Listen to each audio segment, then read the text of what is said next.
Hello, good afternoon everybody. This is Bernard Savage from Size 10.5 Boots.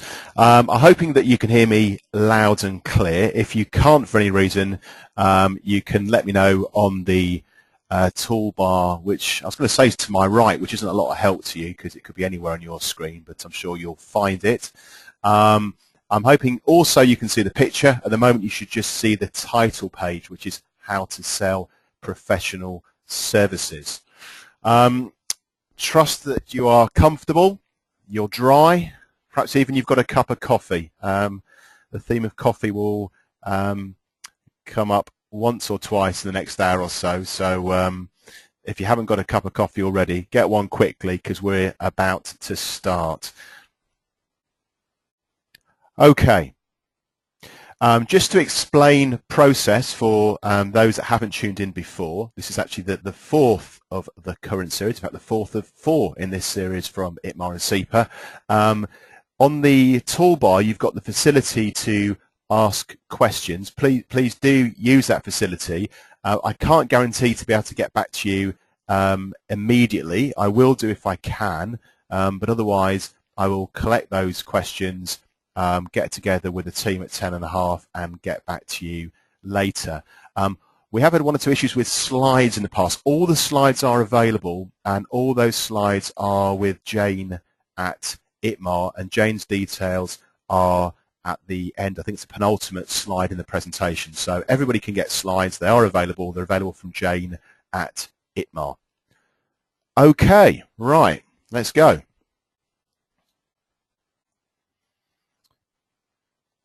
He says.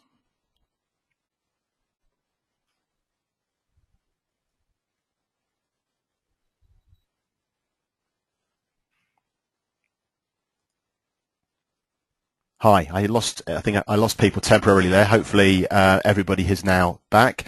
Okay, perhaps one of these situations applies to you.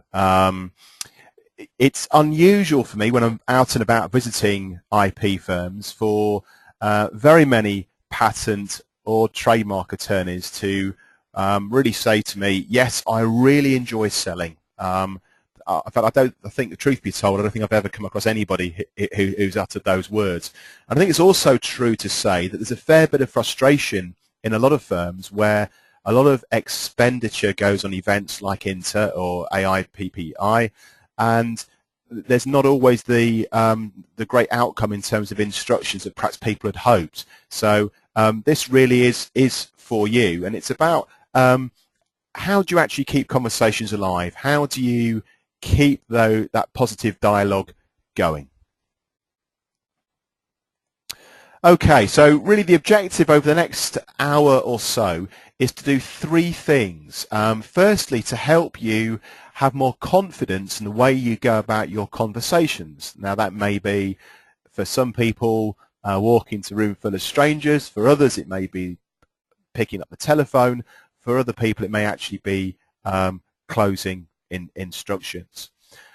Secondly, it's about focus, and again another observation in the profession is that sometimes there's appears to be a little bit of lack of focus in the way that people go about their marketing and business development. So I want to provide some practical help there.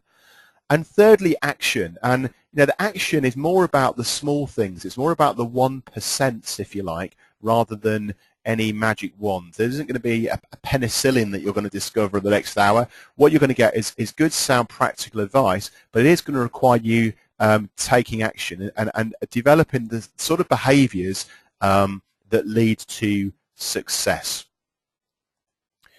Okay, let's just put this into a little bit of context. This is why this is important today, and it's more important today than it ever has been before for a whole host of reasons. You can't have escaped anybody's attention that we are in the midst of tough economic times, and that has a domino effect. It affects everybody directly or indirectly, and what it really means for you is that your competition's getting a lot more savvy. They've got to become more savvy just to survive, never mind thrive in the current environment. And that's a bit of a shock for many patent and trademark attorneys, because in the past, to be frank, the business has been relatively easy. You've done a good job. the telephone has rung, and that just isn't the case anymore, not to the same degree anyway.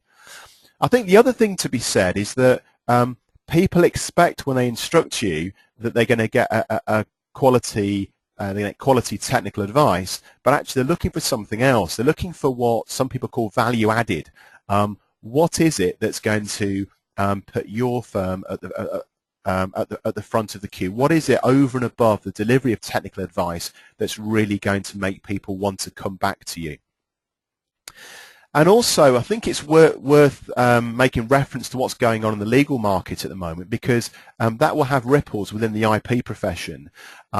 The legal market is being deregulated. You may have seen the likes of quality solicitors advertising on television, and what that really means is that the public, whether those are individual consumers, whether that's a one-man band inventor, or whether it's general counsel or IP buyers, are becoming far more discerning than they've ever been before. They just expect that much more from you, and for all of those reasons, marketing and business development must really play a bigger role than perhaps it has done historically. So, what are the smarter patent and trademark attorneys doing? What are the people doing that are reacting to the changes in the marketplace? Well, the first thing to say is what they're not doing is they're not stuck in what I describe as, I would call marketing inertia. They're not just doing the same old stuff, i.e. churning out brochures, golfing umbrellas, although actually a golfing umbrella today wouldn't be a bad thing. And they're not just spending money willy-nilly in advertising because somebody's phoned up the office and said it's their lucky day, there's a special offer, and if they get an instruction by 3 o'clock they can have a discounted rate, and oh, by the way, the audience is 2.5 million people. So what? It's really about looking at what the return is on investment and being a lot more savvy in the way that people promote themselves, their departments, their practice area, their business. I think the other thing that's true to say is that those smarter patent and trademark attorneys have accepted they need to move out of their comfort zone. In fact, they have moved out of their comfort zone. Their comfort zone being perhaps what's familiar, what's easy. Certainly in law firms, I suppose the common one is the golf course. Now, I want to be very clear at this juncture. I don't want to fall out with anyone who's big golfers. I haven't got a problem with golf per se, apart from the fact my handicap's not too clever. But often it's not done in a very commercial way. And this webinar, these ideas are really about being a lot more focused, a lot more considered, and actually weighing up the different alternatives rather than doing just what's in front of you. Okay, what I'm going to introduce is a very simple but powerful success model, 3-step model, and it starts off really looking at mindset and confidence. Now, perhaps that isn't what you're expecting. Perhaps you're expecting to get that magic dust. Well, let me tell you now, you're going to get lots of practical ideas over this hour, but there is no magic dust. And actually what separates those fee earners who are successful in their marketing and business development from the others is largely about their attitude, what they actually think when they begin conversations with people, how they actually feel about marketing business development. And so practically what that means is that people don't just turn up, and unfortunately too often people delude themselves or delude their firms that they're engaged in business development activities simply because they're going to events, whether that's Inter or Inter's the obvious example because of clearly the expense associated with it, but it could just be the local Chamber of Commerce or the local Institute of Directors. Just turning up really isn't enough.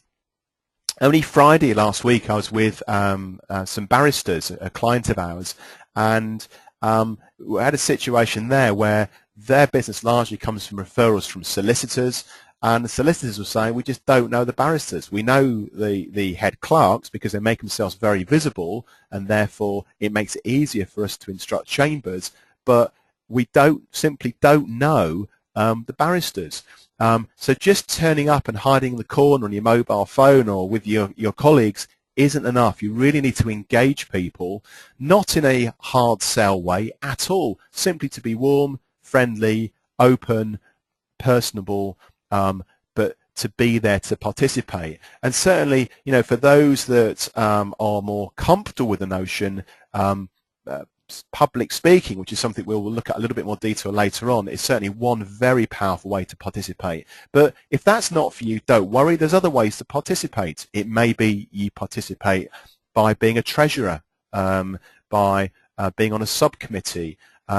At a most low-key way, it could simply be you get there early and you pour tea for people. But please do participate, don't just turn up.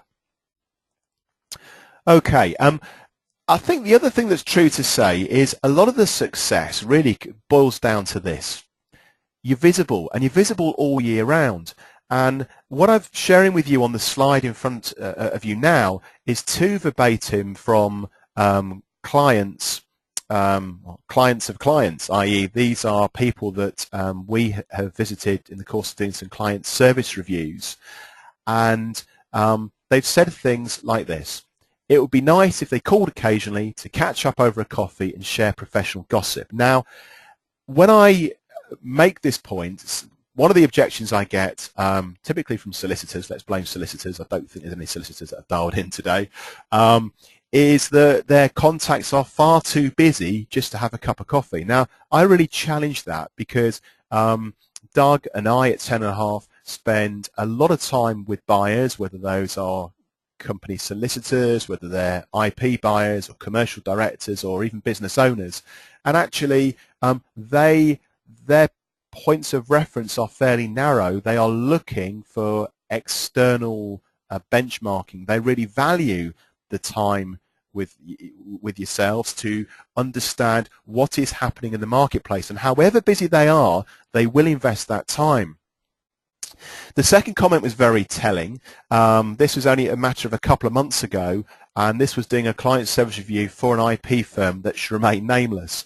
And the buyer there said he would value having broader conversations occasionally about strategy in the future. And he went on to explain that in the case of working with his accountants, happened to be Grant Thornton, that is exactly what happened. But his frustration was that the IP buyers, the conversations didn't extend beyond the transactional matters to do with particular patents or particular trademarks.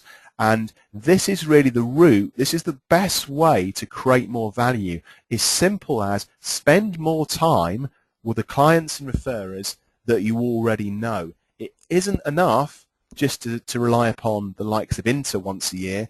You need to have that regularity of contact. Now, I recognize that for many of you there will be an international dimension, and practically that's going to be difficult. Now, we'll go on later to some things that you can do about that, but candidly, if those clients are worth significant value to you, then you need to get on a plane and you need to go and see them, because if you don't, you will lose those clients. I don't want to be too dramatic, but I've seen it happen. I've seen it happen in the last couple of weeks, and if you've dialed in, you know you know who you are, but I won't embarrass you and share that with anybody else. Okay, so we've said that a lot of it's about mindset. I think the second point I really want to highlight, if you don't do anything else after this webinar, get focused, because frankly there are too many professionals that are building their business or not building their business in a fairly ad hoc, haphazard, unstructured way. And success in marketing, success in business development is largely due to how focused you are. Are you engaged with the right targets? Do you know your targets? Have you got lists of targets, referrers, prospects, sector stakeholders? You know, have you in your office got some visuals that constantly remind you, in this case, they're looking for blue cars. It's probably not blue cars you're looking for, but what is it that you are looking for, and with what does success look like? You can see on this slide here, this would be an example of a patent and trademark firm who are targeting electronics, medical devices, energy sector, and that's fast-moving consumer goods. This is the start point. Simply having that clarity of thinking and the visual reminders in your immediate working environment will help you, because what this will then lead you to do is then start to compile lists of your existing clients. Where are the patterns? Where are the clusters? Have you got clusters in particular sectors? You can then use that to target new business, and you should be then looking to do the necessary due diligence, some basic desk research to find out who are the targets in those key sectors that are important to you, and then identify lists of publications that go with each of those sectors. So for example, on the bottom left-hand corner where you see the fast-moving consumer goods, if you were designing a list of publications there, the Grocer magazine would undoubtedly be there. Once you've done that, you can then identify targets. Who are the businesses? Who are the businesses in FMCG that you're not working with currently? The clearer you are about that, the easier it is to create a structured marketing plan that invests energy in the right places. The next question you ask yourself is, where do these people hang out? Whether those are clients, or for many of you it's more likely to be referrers. Where do these people work? Where do they relax? Who do they listen to? Is it other professionals, maybe accountants, it may be solicitors. In the case of Patent Box, there's a fantastic opportunity for you to get close to accountancy firms. It may well be legal practices, perhaps in your region, perhaps further afield. Just the one watch out there is that in this competitive environment that I've described, certainly law firms now, which I know historically would have been a very good source of referrals, are now competitors as well. So more than ever, you're going to have to really think and act for yourself with regards to your marketing activity. What do people read? Again, I don't want to appear to be critical, but I'm often surprised when I talk to IP professionals working in, say, I don't know, medical devices, for example. There's a real lack of awareness of the publications that IP buyers and even direct clients are reading, because that is your best way to promote yourself. Identify those publications and, frankly, get in them. How do you get in them? What you don't do is write a check, knee-jerk reaction, write a check and pay for advertising. The problem with advertising in these publications is, one, it's expensive, two, it's really not as credible as if you can get a feature or an article where you can position yourself as an expert, as a go-to person in that industry. And certainly anyone that has worked with Doug, my co-director, or myself, will know that 10 and a half do practice what we preach, and we perhaps even punch a little bit above our weight and get into a lot of the IP publications, and that's doesn't cost us any money. Actually, it generates money because it positions us as experts, I hope, in our target market. And if we can do it, there's absolutely no reason why you can't be doing the same. So you need to have the right mindset. You need to be focused. The third part of the puzzle here is around taking action, and the action is really about lots and lots of very small steps, rather than anything particularly magical. It's lots of individual small steps. So it's a combination of telephone, online, coffees, networking, speaking, writing, and seminars. And what I'm going to do now is really go into the detail around those action steps and how you can apply them in your particular business, in your particular firm. Not getting a great deal many questions through, which makes it easier for me, but if you have got any questions, don't hesitate to type them in and I will endeavour to get back to you. Right, this is a chart that some of you, certainly those people I've worked with in the past, should be familiar with, because it pretty much summarises all the actions that you need to take to get visible to your target audience and to win business. And the great thing about this is, if you do these activities, and the activities are the bar on the middle of the screen, Let me try the technology now and see if it works. So it's, hang on. I'm trying to be clever and I'm failing, so hang on. Right, no, it is working. This is it. Yes. So hopefully now you can see the activity in the middle of the screen. Looks a bit of a mess, doesn't it? That is what I mean by lead generation activity. If you do those activities there, what you can then do is plug your unsecured income. So the area I'm highlighting now, that's your unsecured income. This down here is your income that's been secured. These are existing clients. This is the business that will come in through the door because you have a brand in the marketplace. But you need to do this activity over here to plug this unsecured income on the left-hand side. And in a nutshell, the reason for the coffee icon is that quite simply, these lead generation activities here, they're the things that fill your coffee cup. If you are visible by engaging in these activities, your coffee cup is full and you do not need to sell. What you need to do is have conversations. Some of those conversations will lead to prospects. The ones that don't lead to prospects will generate insight and intelligence that should then hone your business strategy, and out of that will come real opportunities, and out of that will come a small number, I accept, but enough instructions to plug this unsecured gap here and achieve your budget and revenue target. Okay. There we go. I've erased my drawings. So in a nutshell, really, that chart summarizes the actions you need to take to win business. What I'm going to do now is explain a little bit more detail exactly how to make these lead generation activities work for you. Right. Okay. So those of you that know me will know that this is my mantra. Stop selling and drink coffee. It couldn't be more simple. Stop selling and drink coffee. The best salespeople in a business-to-business environment don't sell. What they do is get themselves visible. They position themselves as experts in their particular field, which they do in a very focused way because you can't be an expert in all fields.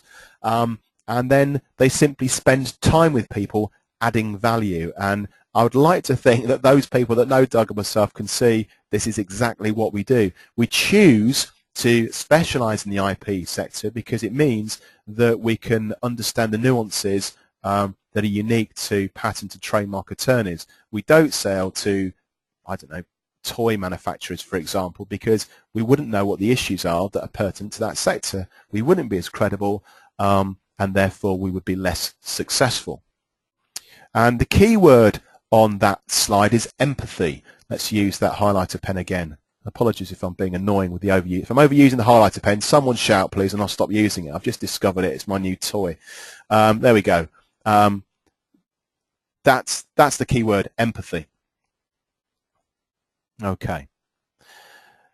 The other thing to point on that slide is that, success is about a dialogue. And too often what happens is people have a conversation, maybe as an inter, and they're expecting to get an instruction. It doesn't work like that. The best way to sell is to begin a dialogue with people, keep that dialogue alive by email, by telephone, by LinkedIn, by sending articles of interest, by inviting people to seminars, perhaps even going for a beer, whatever it is. Keep that dialogue alive so that at that point in time when it's right for somebody to purchase, they think of you and not somebody else. Unfortunately, what happens is people put a lot of effort and energy into opening doors, which is the hard bit, and then when they don't get the instruction, they move on, and actually, it could take 5, 6, 7 touch points to ever get a return. So be persistent.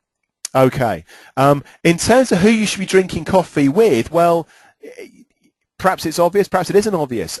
Spend time with your clients. If they bought from you before, they're more likely to buy from you again. They're more likely to tell other people that you're good, and you can get referrals that way. Not just existing clients, but lapsed clients. It may be use client research, for instance, client service reviews to visit those lapsed clients.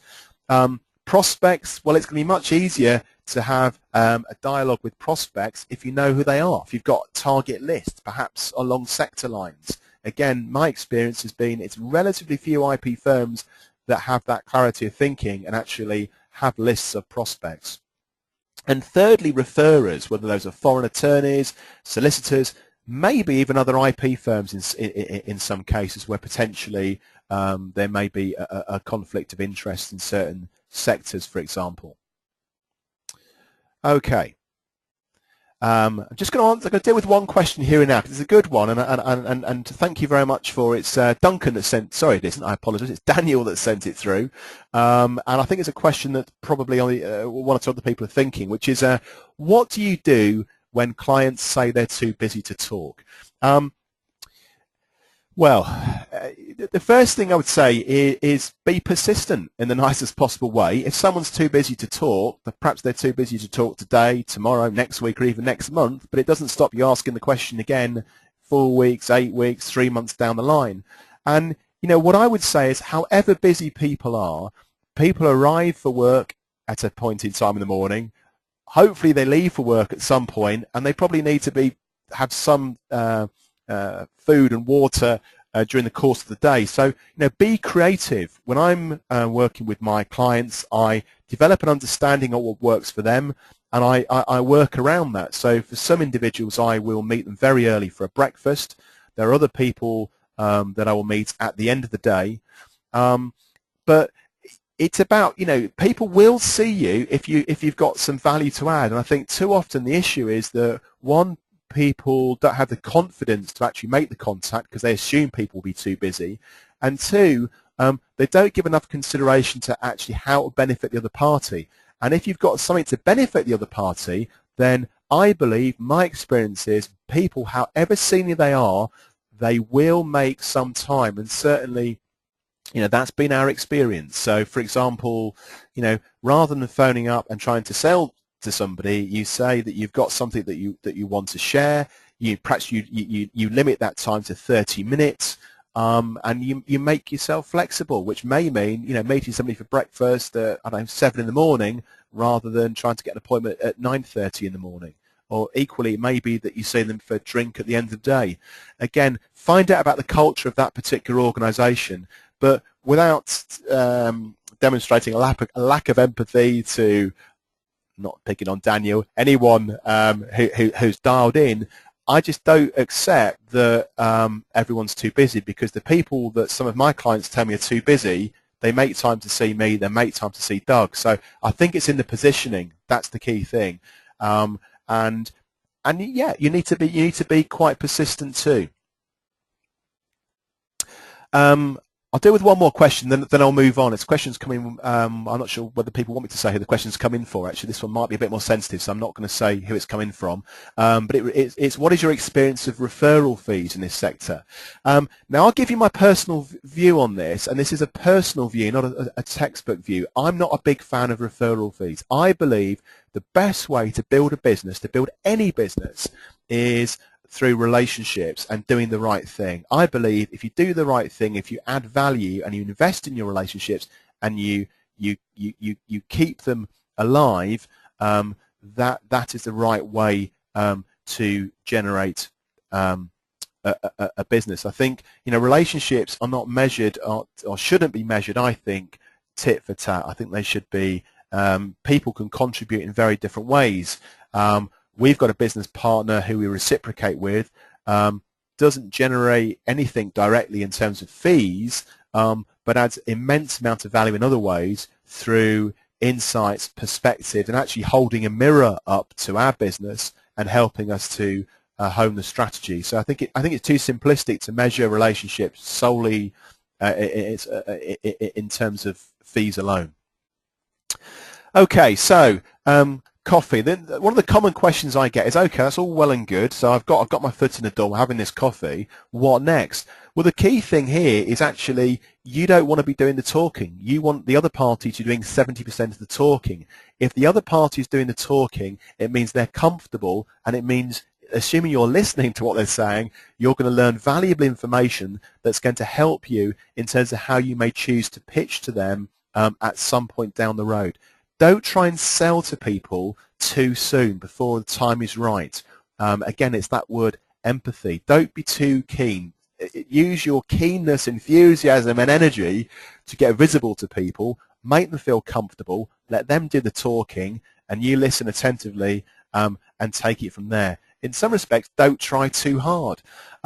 What you see there is a series of questions. I'm not suggesting for a minute that anybody follows those religiously in a very structured fashion. I simply put them there because it might be helpful in terms of you planning conversations after this webinar. But they're just there as prompts. More than anything else, make the other party feel comfortable, make the other party happy to share an insight with you. I think the other thing to say is, at that point in the conversation when someone says, okay, John, it's good to have the opportunity to meet you and find out more about your business, but, how exactly is IP firm X different to all the other IP firms? And this is where a lot of people struggle because they haven't actually got a value proposition that's particularly interesting or different or relevant to the needs of that particular of that particular business. If you're simply selling the fact you're an IP firm and that's as much as you've got to say, you've got a problem because you're giving people no alternative but to make a purchase decision based on price. You need to have something different to say, and it's got to be sufficiently engaging and demonstrable. Now, here on this chart here, you see a number of different alternatives. Whatever you choose, you've got to be able to deliver on that in every single interface. Now, one of the most obvious ways in which people get this wrong is with regards to client care. So they may say, well, we're different to other IP firms because we really put our clients first, blah, blah, blah, blah, blah. And then you phone them up and you try and get a car park space, you can't get one. You arrive at reception, you get a very frosty, if any, acknowledgement. You're then made to wait ages, and so it goes on. If you're going to make claims, you've got to be able to substantiate those claims in every single engagement, every single touch point with the client, with the referrer. Now, for those of you who've been with us throughout this series, you'll recall in the first webinar we looked at presentation skills, which is a particularly challenging one for me to deliver, I've got to say, because to deliver presentation skills when you can't see me isn't ideal, but there we go. What I'm not saying here is that to be successful at winning business, everybody that's dialed in today, there's 50 odd people have dialed in, all 52 of you have to speak at events. I think for many of you that would be a mistake, frankly, because with the greatest respect, one, you don't enjoy it, two, possibly not even that brilliant at it. But for those of you who are comfortable behind a microphone, I'd strongly encourage you to identify more forums where you can deliver your message and again help to position yourself as a thought leader, as somebody who is a go-to person in your particular industry. Now, what I'm not going to do is go over old ground. We spent an hour or so looking at presentation skills in the first workshop, which I think was back in, I think it was June now from memory. But the one thing I will say is, more than anything else, you need to be able to engage people. And the biggest mistake I see patent attorneys make and trademark attorneys make is deliver talks which frankly are quite dull. Now, I know that in a seminar context you've got technical information to impart, but I'm really challenging you here, and I'll be happy for you to challenge me offline. Any topic at all within IP can be made interesting, can be made engaging with a little bit of creativity. I saw a fantastic example of this from it's actually a law firm. I can mention them because it's positive. It's Freeth Cartwright, and Freeth Cartwright, we are a firm we work with. We're working with them on presentation skills, and one of their IP solicitors actually put together a presentation and painted a story around, it was a Premiership football game, I think it was Chelsea versus Manchester City, and he brought to life all the issues around counterfeit goods, image rights, passing off, etc., etc. All relevant to IP, but did it through this journey of the experience of going to a football match.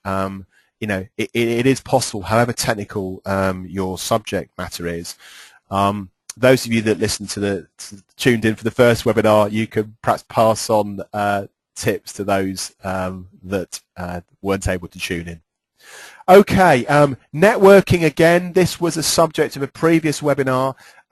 Networking is a powerful strategy to grow your business if you do it properly. This is the thing, and the biggest fault, there are many faults, but the biggest one is lack of follow-up.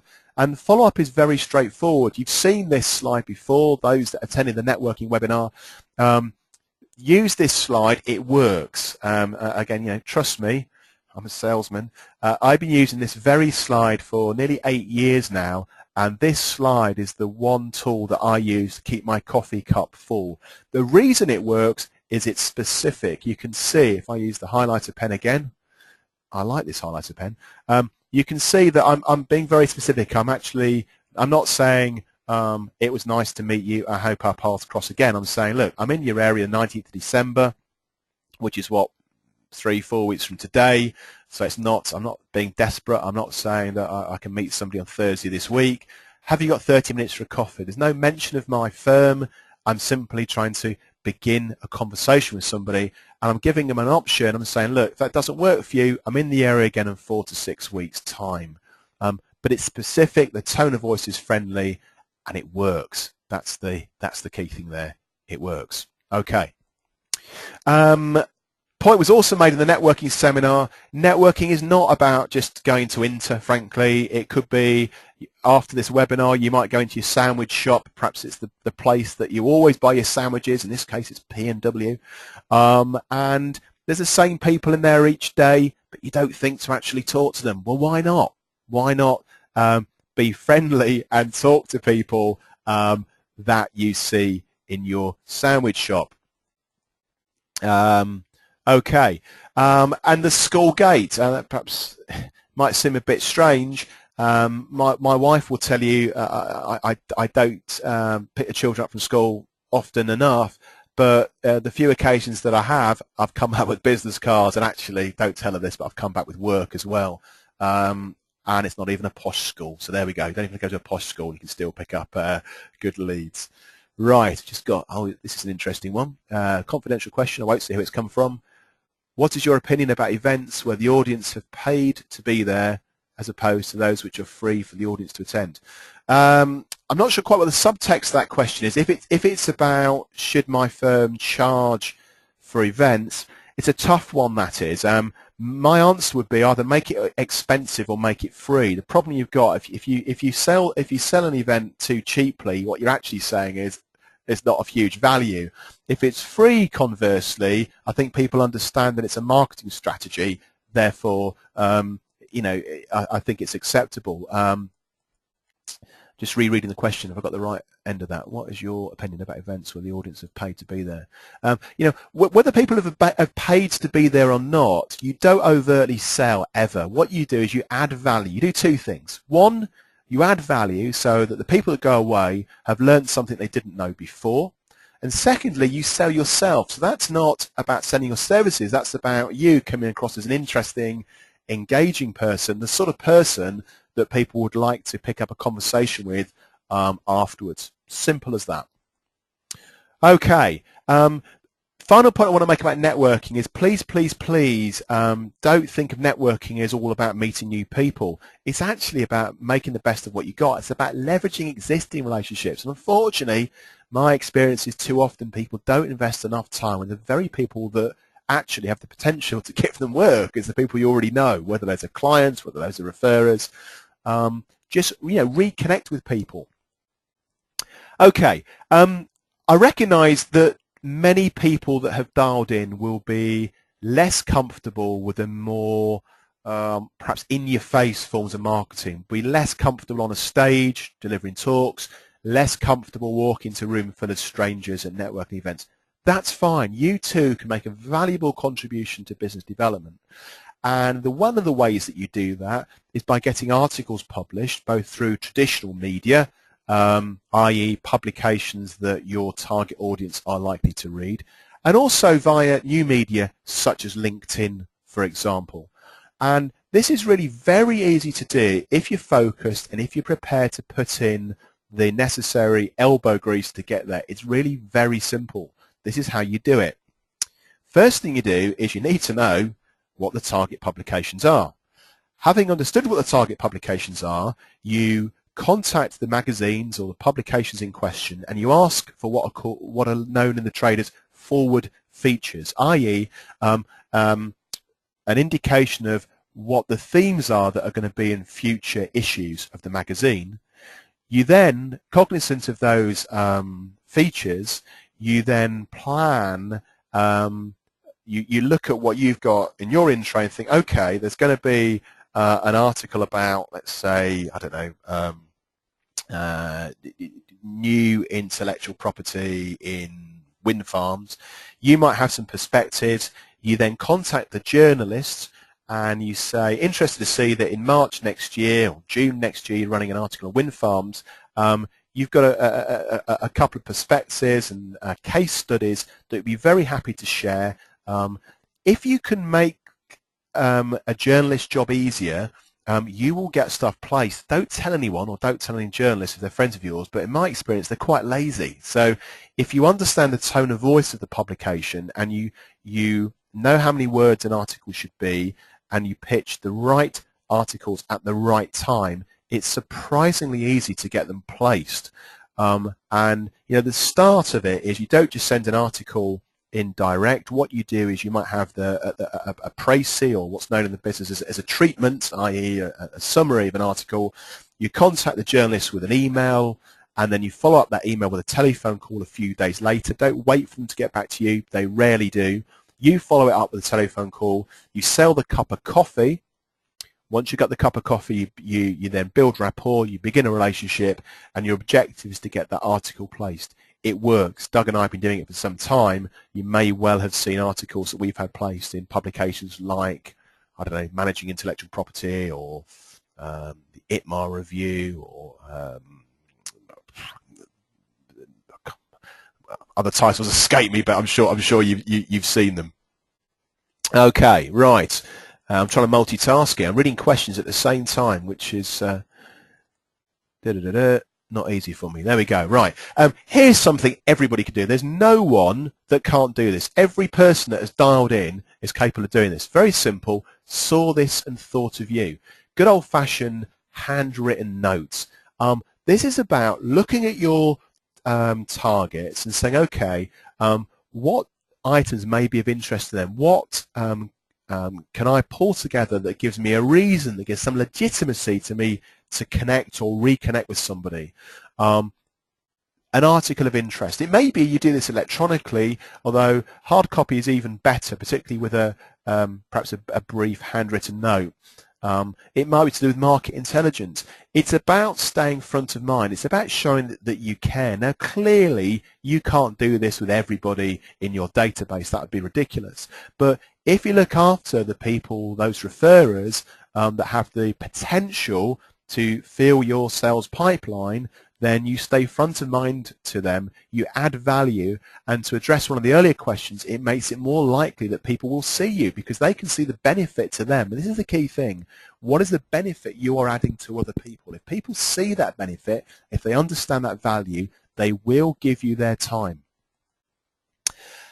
This is always a bit of a thorny subject, referrals, because I suppose the norm in the profession is the view is, well, if we do a good job, we get word of mouth through referrals. Well, that's fine, but I would say you can go one step further, and if you genuinely do add value, you should feel comfortable at that right point in time, perhaps over a pint in the pub, at the end of perhaps an assignment, a project, or a particular difficult issue, and asking for whether the person that you know knows other people in their network who they think it'd be worth you having a cup of coffee with. You're not asking them for them to give you work.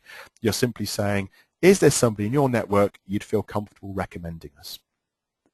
It's as simple as that, and it does work. Now, I recognise there will be those of you this afternoon who are less comfortable with that because it feels too much like selling, but that's a shame, because actually that one strategy alone can make your task a lot easier.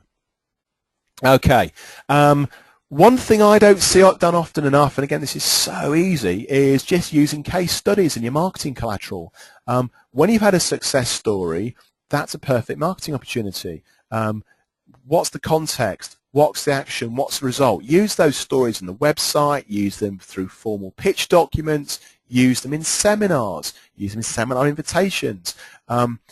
Package stories. Now, if there are particular sensitivities, which I recognise there will be in some cases, you can get around that. I can exaggerate to make a point. Let's imagine that you've acted for Tesco's. Tesco's might not want you to indicate it's Tesco's, but you could say, you know, an international retailer with a big UK high street presence or something along those lines. Online media, one of the most common questions I get, and we spent some time looking at this in the previous webinar, is, you know, should I be using LinkedIn? Should I be using Twitter, Facebook, etc., etc.? To really cut the last hour down into sort of 30 seconds, I would say, as a sort of yes or no answer. Yes, you should be using social media. Yes, you should certainly be using LinkedIn if you're not already.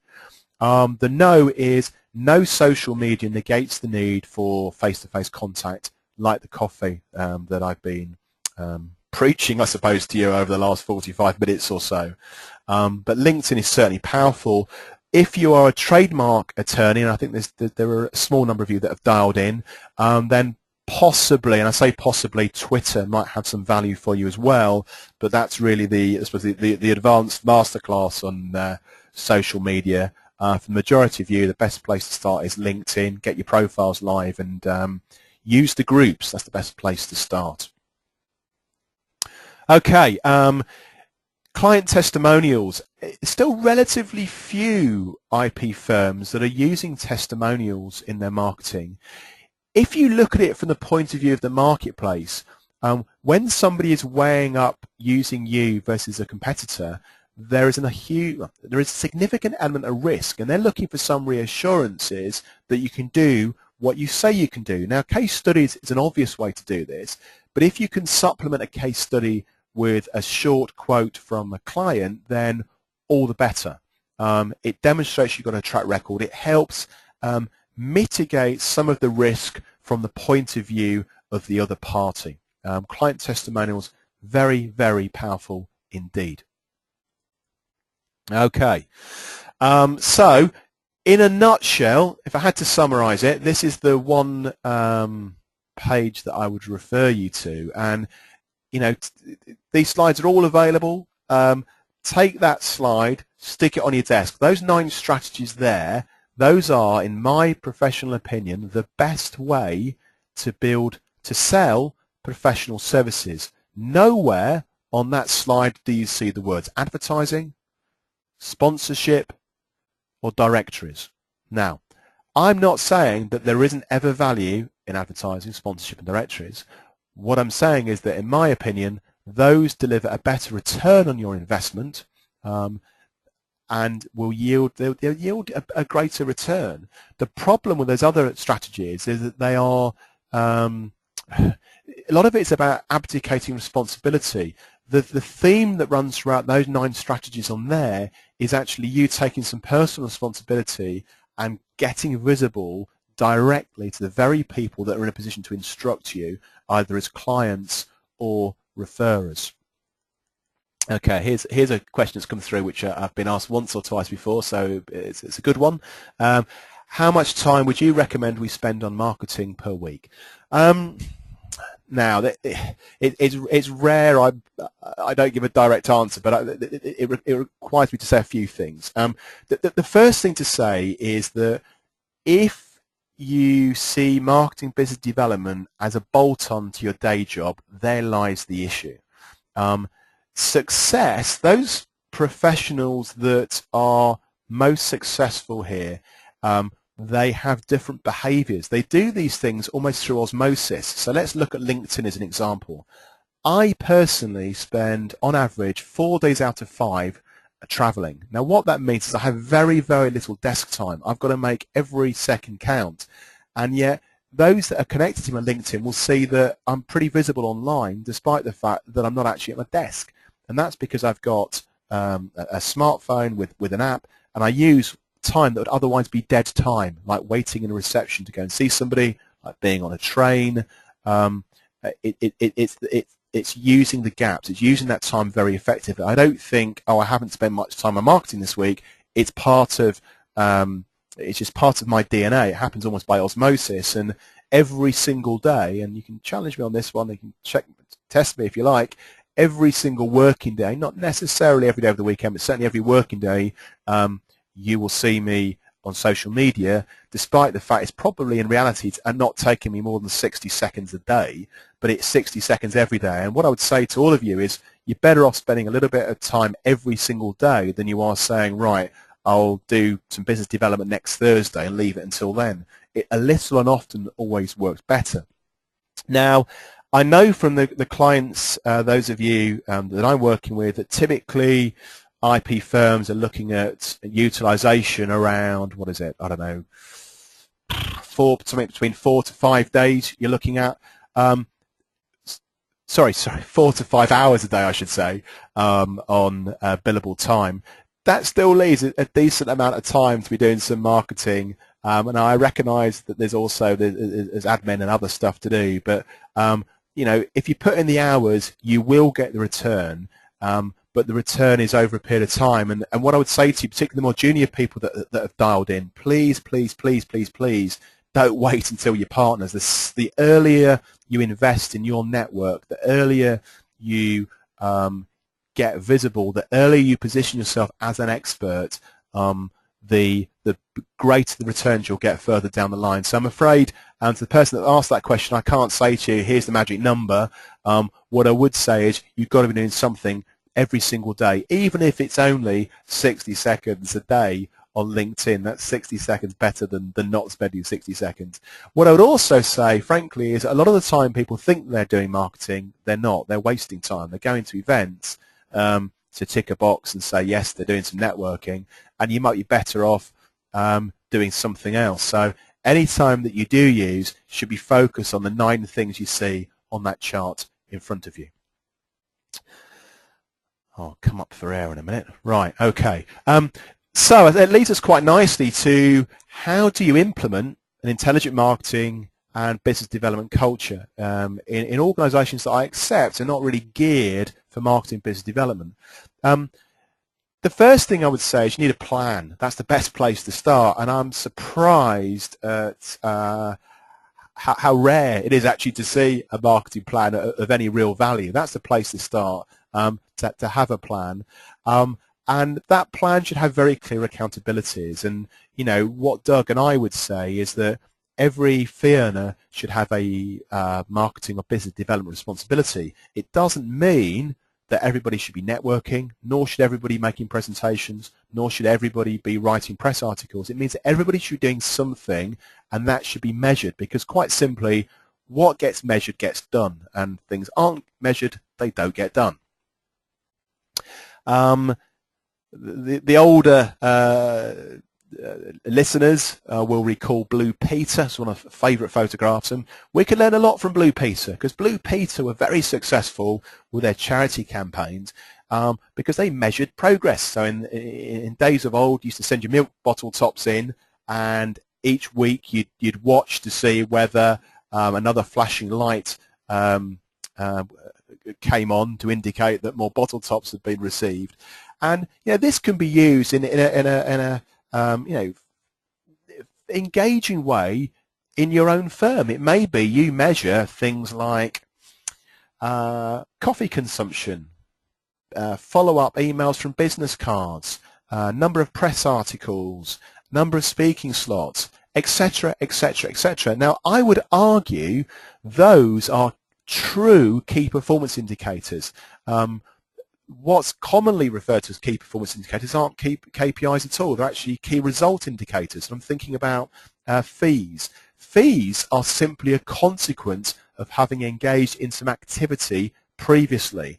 And what I see is those firms that are most successful in their marketing and business development activities, they measure true KPIs. Okay, right. It's nearly lunchtime, folks. We've not got far to go now. Right. So how do you measure activity? Now, many ways to do it, and different clients of ours measure it in different ways, but the one thing I've learned about measuring activity is you've got to make it simple. If you make anything too sophisticated, too fancy, it just won't work. And so this is one that I'm particularly fond of because this works on an individual fee earner basis, and you can see, if I use my fancy highlighter again, over here you see this is the intelligent marketing or intelligent business development activity, all the things we've talked about. And then over here you see time, and quite simply individuals set a target at the start of their financial year and say, right, this is what success looks like for me. And you can see these numbers are very low. They're low by design. And then each week or each month you'll put in the actual. So in this case, let's say that the actual was 3 rather than 4. This might then be completed in the score. This the pen's too big, but imagine the actual says 3. The score might be in orange. If the actual was 5, it might be green. If the actual was 1 out of 4, it might be red. Simple traffic light system can work very, very powerfully. Alternatively, you might do this on a sector level or a team line, or it may be you separate patent team from trademark team. It depends on your particular business and the size of it. It may be you work on an office basis. It really depends on your particular organization. Okay, let's come off that. Right, so where are we? What do we do next? Well, you know, what I've said to you is, look, there are basically success hinges on 3 things. Number 1, confidence. You know, what's your mindset? What's your attitude to marketing, business development? Secondly, focus. Do you know who your targets are? Do you know what they read? Do you know where they go? And action. Are you actually really committed to a plan, and what do those bite-sized chunks look like? So what do you do next? Well, the first thing to say is you do something. You know, come up with a plan that's realistic, a plan that works for you, either on an individual level, on a departmental level, on a firm-wide level, and then track that progress. It isn't enough to go to events like Inter and not to follow up. Now, in some law firms we've worked with, they've gone to the trouble of actually saying, look, when you come back from an event, you can't have your expenses paid until you've written up a follow-up note. Now, that might sound a bit draconian, I don't know, but surprise, surprise, in those particular firms, people do follow up. And I think too often, unfortunately, in the IP profession, there isn't that level of discipline or rigor, and therefore there isn't the follow-up. So, you know, if you're going to make those investment decisions, that's fine. I've got no problem with Inter whatsoever. I see Inter as an example could be of huge value, but it's about having a very disciplined approach to the planning, to the delivery, and to the follow-up. And it's everyone's responsibility. You know, business development is not about the equity partners in a firm. It's about everybody playing their part in delivering for the firm. Okay, that's about it, folks. Just in closing, a few bits and pieces. I've been asked by Jane at ITMAR to promote an event on the 22nd of January, which is called Accounting Key Points Every IP Attorney Should Know by Alan Kennett IP Accounting Support Limited. So don't go saying we just promote size 10.5 boots. There we go. That's an event that Jane wanted me to flag. Just to reiterate the point, particularly those people perhaps missed the start of this webinar, all these slides are available. Please, if you could send your request to Jane, it just makes it a lot simpler because Doug and I are on the road for the rest of this week, and it's a lot more straightforward if Jane can, she knows all those of you that have dialed in, she can send the slides direct to you. You've got Jane's details there. As I said before, unfortunately, this is the 4th of 4 webinars. I've enjoyed them. I hope you have too. Thank you very much for the feedback that I've had from people across the first 3. If you have got value from this and you think that your colleagues would get value too, then please do let Jane know, and I know Jane and Kevin and a team looking at what a second series might possibly look like if there is one. So give that feedback to them, and they can plan accordingly. On a personal note, Doug or I always happy to have conversations offline with anyone that sees value. Just give either of us a call. If you want to speak to us direct, it's much easier to contact us via our mobiles because we are travelling, and probably easier still actually just to drop either of us an email. But alternatively, you can contact Claire in the office, and the office number is there too. Right, that's about it, folks. I hope you've got some value from that. Maybe now you can go and get a sandwich if you haven't got one already. Hopefully it's not still raining, and if it is, keep your Wellington boots. Thank you very much. Have a good afternoon and have a great rest of the week. Thank you. Bye-bye.